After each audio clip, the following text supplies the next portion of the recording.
রাশির রাজা, জ্ঞানের রাজা, রসিক রাজা। ৭৭ আর এই গিয়ে ৭৮। মোটে ৭৮। এর চেয়ে বেশি তো নবাবের দেহরক্ষীর কাছে থাকে। দূর দূর দূর দূর। অনেকদিন মহারাজকে হাত করে মোহর নেওয়া হয়নি, কিছু একটা করতেই হবে।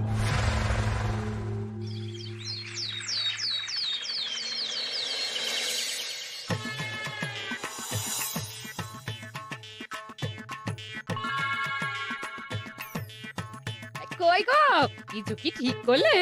রাজকুমারের জন্মদিনে কি উপহার দেবে? হ্যাঁ গো, পেয়েছি, এই দেখো।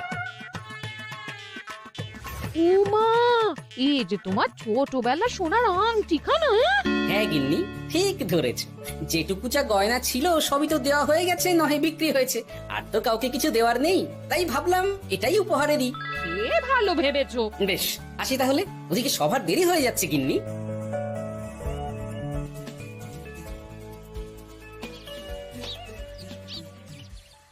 আচ্ছা শোনো, একটা কথা বলতে ভুলে গেছিলাম, আজ একটু তাড়াতাড়ি বাড়ি এসো। শাড়িওয়ালাকে আসতে বলেছি দুপুরে। আবার শাড়িওয়ালা কেন? আরে তুমি ভুলে গেলে, সামনে আমার বোনদির বিয়ে, তার জন্য নতুন শাড়ি লাগবে না গো। একমাত্র বড় মাসির মেয়ে বলে কথা। বুঝলাম, তো ওই একটা শাড়ির জন্য আবার আমাকে থাকতে হবে? 3টে শাড়ি উপহারের পাশাপাশি আমারও একটা শাড়ি চাই। হ্যাঁ আচ্ছা, তুমি নতুন শাড়ি নিয়ে কি করবে বলো তো? বিয়েটা তো তোমার বংশীর। বলি, সারাটা জীবন তো এই এক কাপড়ই কাটিয়ে দিলাম, কি দিয়েছো তুমি আমায়? কেন, এই নিজেকে? আমার মতো স্বামী আর কোথাও পাবে? ও সব মন ভুলানো কথায় আর চিড়ে ভিজবে না, তাড়াতাড়ি আসবে বলে দিলাম। হ্যাঁ অগত্যা।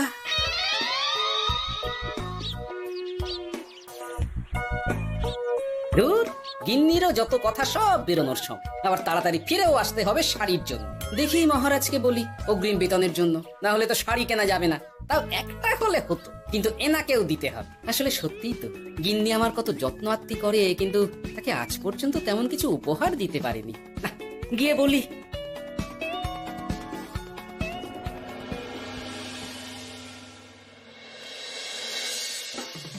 রাজকুমারের জন্মদিন উপলক্ষে যে আপনারা এত উপহার এনেছেন তার জন্য অনেক ধন্যবাদ।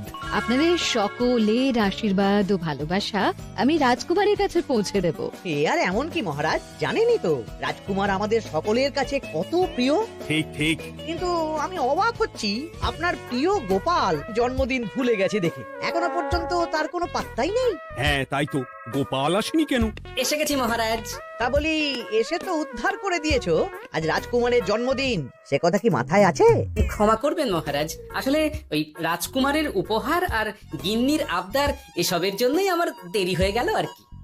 এই নিন রানীমা, আমার তরফ থেকে রাজকুমারের জন্য ছোট্ট উপহার। অনেক অনেক ধন্যবাদ গোপাল। তবে মহারাজ, আমারও একটা অনুরোধ ছিল। কি? আমাকে যদি অগ্রিম বেতন হিসাবে কিছু মোহর দেন, তাই নিয়ে আমাকে একটু তাড়াতাড়ি বাড়ি ফিরতে হবে। উনি বলবেন আর ওনাকে দিতে হবে, মামা বাড়ির আবদার। যেটা জানেন না তার মাঝে এত কথা বলেন কেন? হ্যাঁ, আসলে মহারাজ, আমার গিন্নির বোনের মেয়ের বিয়ে সামনে, তাই গিন্নি আবদার করেছে ওই নতুন শাড়ি কেনার জন্য। জানেনই তো বিয়ে বাড়ির কত খরচা, তাই। এ তো খুব ভালো কথা, কিন্তু অগ্রিম বেতন কেন? এমন একটা ভালো খবর দিলে আমার তরফ থেকে তোমার জন্য কিছু মোহর উপহার। এই নাও। ধন্য মা আপনি, আপনার মতো মা থাকতে সত্যি ছেলের কোনো চিন্তা থাকে না রানীমা। বেটা আবার সুযোগ বুঝে মোহর পেল, কেন যে আমার এমন হয় না। এবার তাহলে আসি মহারাজ, গিন্নি ওদিকে অপেক্ষা করছে। হ্যাঁ হ্যাঁ, যাও যাও, আজ তাহলে সভা এখানেই শেষ করলাম। মহারাজ, আপনার সাথে আমার একান্তে কিছু কথা আছে, আমি অন্দরমহলে গেলাম। রানীমার আবার হঠাৎ কি হলো, ব্যাপারটা দেখতে হচ্ছে।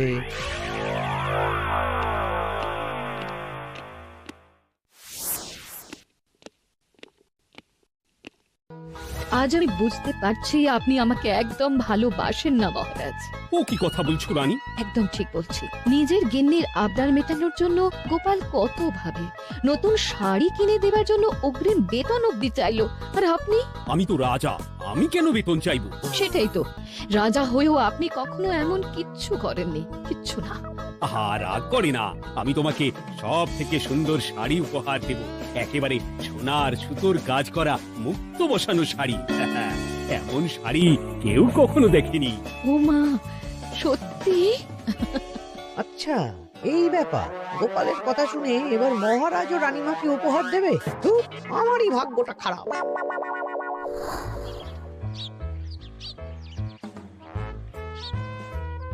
হাজার চেষ্টা করেও গোপালকে আটকানো যায় না। দূর দূর দূর, আমি যা চেয়েছিলাম তা ওই গোপাল পেয়ে গেল। ও কি গো, তুমি কার সাথে কথা বলছো? দুর্ভাগ্যর সাথে। কি সব অলক্ষণের কথা? কি হয়েছে? কি আর হবে, সবই তো তোমার দোষ। আমার দোষ? হ্যাঁ, তুমি আমার কাছে বায়না করো না কেন কিছু? তুমি বায়না করনি বলেই আজ আমি রানীমার কাছ থেকে মোহর পেলাম না, কিন্তু গোপাল পেয়ে গেল। এবার বুঝলাম। ঠিক আছে, এখন তাহলে বায়না করছি, তুমি কাল গিয়ে সেটা রানীমাকে জানাবে। ঠিক আছে? হ্যাঁ, করো করো করো, বায়না করো, বায়না করো। কি চাই, কি চাই, কি চাই? পেয়েছি। তুমি রানীমাকে গিয়ে বলবে যে আমার একটা সোনার হার চাই। এই না হলে আমার বউ। দারুণ চাল চেলেছো।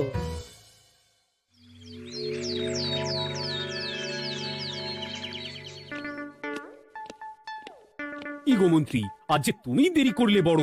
আগে মহারাজ, আমাকে সময় নিয়ে শোনাতে শোনাতে মন্ত্রী মশাইয়ের মনে হয় নিজেরই সময় জ্ঞান খারাপ হয়ে গেছে। তুমি থামো তো মহারাজ, আমারও খুব বড় একটা বিপদ হয়ে গেছে। একমাত্র রানীমাই আমাকে বাঁচাতে পারবেন। আমাকে একটু ওনার সাথে দেখা করার অনুমতি দিন মহারাজ। কিন্তু তোমাদের রানীমা তো এখানে নেই। আসলে জানোই তো যে কুমার অনেক দূরে থাকে, তাই গতকাল রাতেই রওনা দিয়েছে। সে কি, রানীমা নেই? এবার কি হবে আমার? কেন কেন কেন, কি হয়েছে?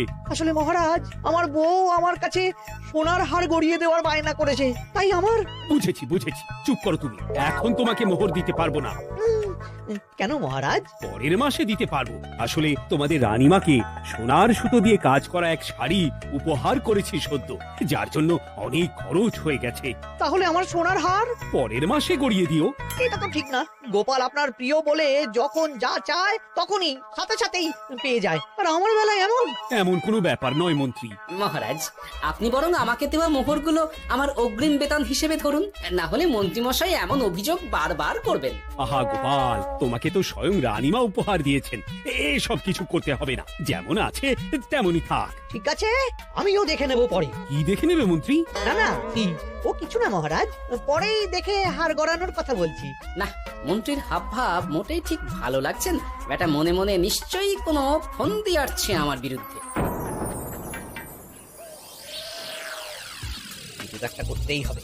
গোপালের ওই মোহর উপহার পাওয়াটা আমি কিছুতেই মেনে নিতে পারছি না। একটু মাথা খাটাই, একটু মাথা খাটাই। উপায় পেয়েছি। আমাকে এখনই নবাবের কাছে গিয়ে মহারাজের নামে বলতে হবে।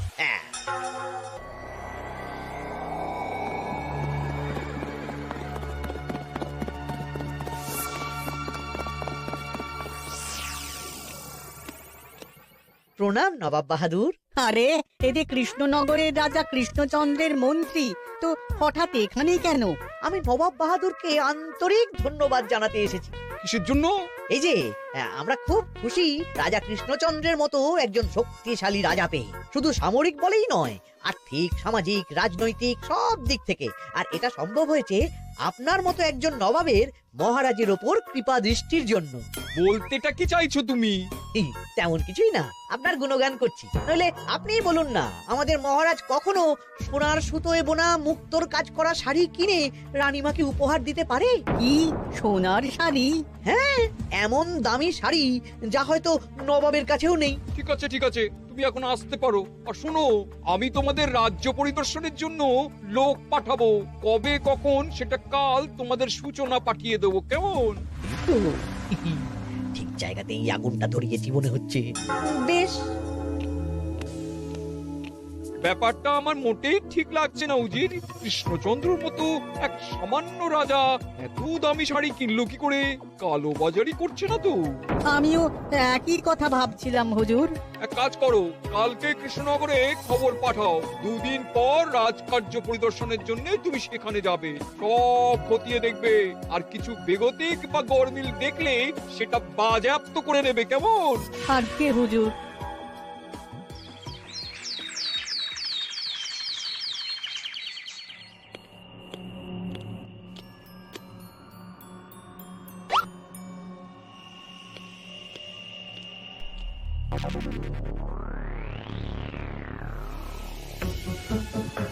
কি হয়েছে মহারাজ? কার চিঠি?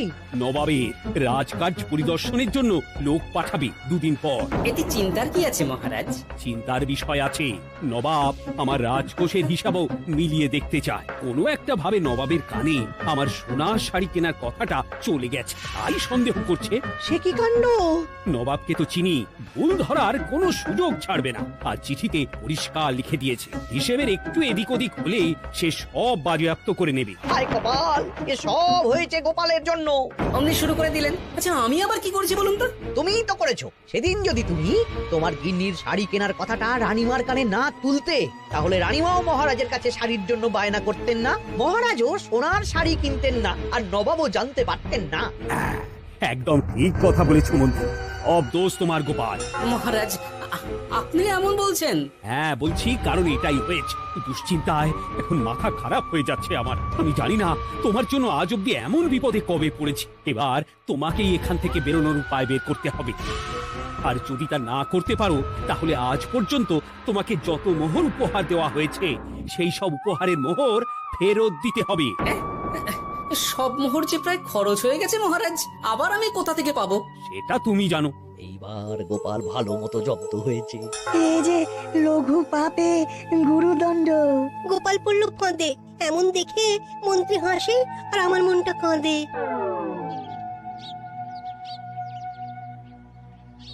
এখানে বসে কি করছো গো গিন্নি? এসে পড়েছো? ওমা, তোমার মুখটা এমন শুকনো দেখাচ্ছে কেন? আর বলো না, এই হিসেবের ঠেলায় সবকিছু বেহিসাবি হয়ে যাচ্ছে একেবারে। আচ্ছা তুমি কি করছিলে ওই রসিদগুলো নিয়ে? দেখে হিসেব করছিলাম এ মাসে অনেক খরচ হয়েছে কিনা, সেই বুঝে পরের দিনগুলো চালাতে হবে গো। কি বলে? রসিদ দেখে হিসেব কষা? আরে এটা তোমার মাথাতেই আসেনি। ধন্যবাদ গিন্নি, আরো একবার তোমার জন্য এই যাত্রায় আমি বেঁচে যাব মনে হচ্ছে। বেঁচে যাবে কেন? কি হয়েছে? আচ্ছা আমাকে আবার একটু রাজপ্রাসাদে যেতে হবে। আমি এলাম গিন্নি। কি যে বলে লোকটা, কিছুই বুঝতে পারি না।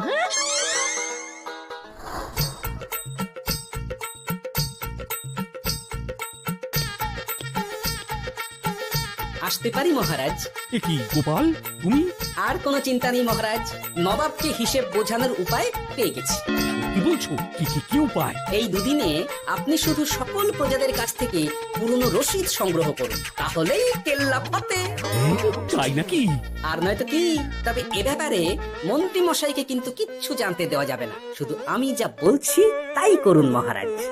সে তো বুঝলাম, কিন্তু প্রজাদের থেকে পুরনো রসিদ সংগ্রহের কথা ঘোষণা করলেই মন্ত্রী এমনি জানতে পেরে যাবে। চিন্তা করবেন না মহারাজ, আমার কাছে এটারও উপায় আছে।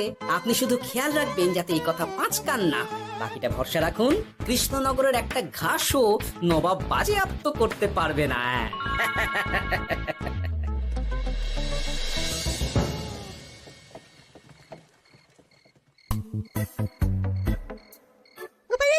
আমরা সব চলে এসেছি। ভালো সময় এসেছিস, তোদের দাদুর ভবিষ্যৎ এখন তোদেরই হাতে। আপন করে বলছো কেন দাদু?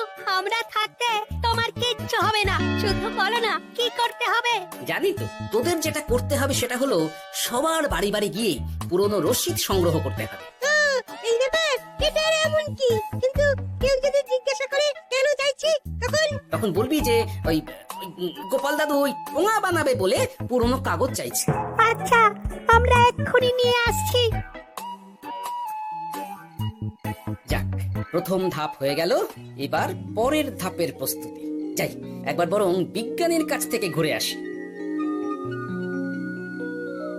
বিজ্ঞানী, ও বিজ্ঞানী, বাড়ি আছো? আরে গোপাল যে, এসো এসো ভেতরে এসো। বলো তোমাকে কিভাবে সাহায্য করতে পারি?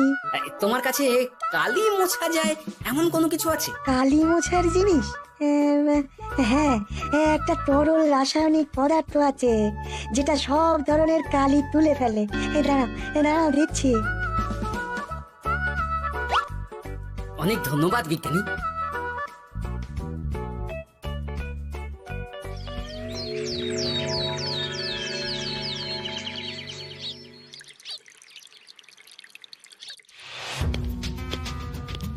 আসুন আসুন, আপনার জন্যই তো অপেক্ষা করছিলাম। তাই নাকি? এতটা পথ উনি এসেছেন, আগে ওনার জন্য শরবত ও মিষ্টির ব্যবস্থা করি। এই যে মহারাজ, আমি জল মিষ্টির ব্যবস্থা করে এনেছি, এটাও সাথে নিন। এটা কি? কেন হিসেব? ভোলা ময়রা পাঠিয়েছে এই মিষ্টি ও শরবতের দাম। এর মধ্যে এই কাজের সাথে যুক্ত ভোলা ময়রা আর তার পরিচারকের পারিশ্রমিকও যুক্ত আছে। হ্যাঁ, আসলে আমাদের মহারাজ তো প্রতিদিনের খরচ খুব হিসেব করে চলেন, তাই। ও, আমি একটু বসবো? নিশ্চয়ই, ওই তো ওদিকে বসার জায়গা। আপনি কি হাওয়া খাবেন উজির সাহেব? তাহলে রশিদে ওটাও যুক্ত করব। মস্করা হচ্ছে? আহা, রেগে যাচ্ছেন কেন? আপনার সাথে মস্করা করার মতো স্পর্ধা আমার নেই উজির সাহেব। আসলে মাসের শেষ তো, তাই একটু বেশি হিসেবে চলতে হচ্ছে আর কি। আমাকে হিসেব দেখাচ্ছ? আর রাজা কৃষ্ণচন্দ্র যে সোনার সুতোয় বোনা শাড়ি কিনতে পারলো, সেটার হিসেব কোথায়? একটা সামান্য রাজা এত অর্থ পায় কোথা থেকে? এ আবার কেমন কথা? মহারাজ যা কিনেছেন সেটা তো তার জমানো অর্থ দিয়েই কেনা। আমি বিপথে কোনো কাজ করি না। সেটা তো রাজকোষের হিসেব দেখলেই বোঝা যাবে। শুনে রাখো গোপাল, একটু যদি হিসেব এদিক ওদিক দেখি না, তাহলে সব বাজেয়াপ্ত করে দেব। কোনো চালাকি নয়, কোনো চালাকি নয়। বেশ, তবে করুন হিসেব। আমাদের কাছে কিন্তু সব কিছু রসিদ আছে। কই গো, আনো সব, আনো আনো।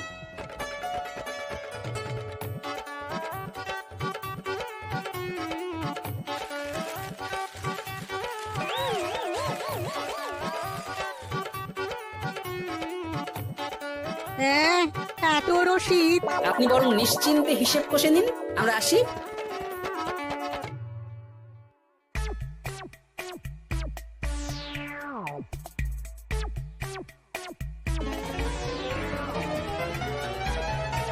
বাবারে, এত হিসেব কষে কষে তো মাথা ঝিমঝিম করছে, খিদেতেও পেট চুই চুই করছে। আপনার হিসেব কত দূর উজির সাহেব? আমাকে এখান থেকে নিয়ে চলো গোপাল, আমি আর পারছি না। ও কি, অঙ্ক কষে কষে তো আপনার সব শক্তি শেষ হয়ে গেছে দেখছি। আচ্ছা চলুন চলুন চলুন, কিছু মুখে দিয়ে দিন, তাহলেই শক্তি আসবে। তাই চলো।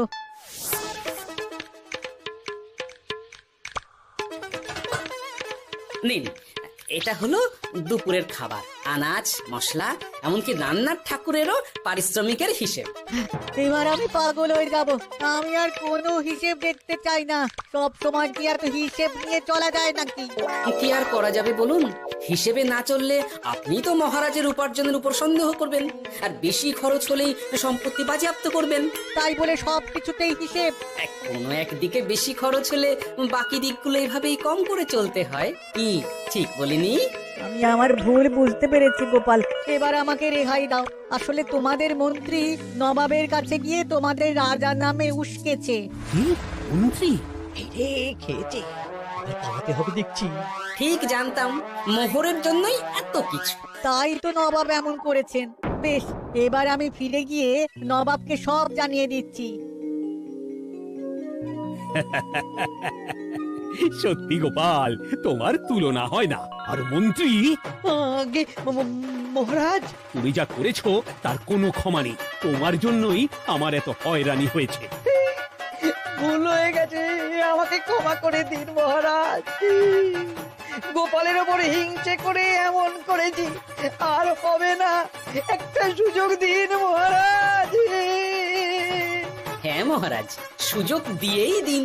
বেশ, তবে তোমার শাস্তি হলো রানীমাকে আমি যে সোনা শাড়ি কিনে দিয়েছি সেটার পুরো দাম তোমাকে আমায় দিতে হবে।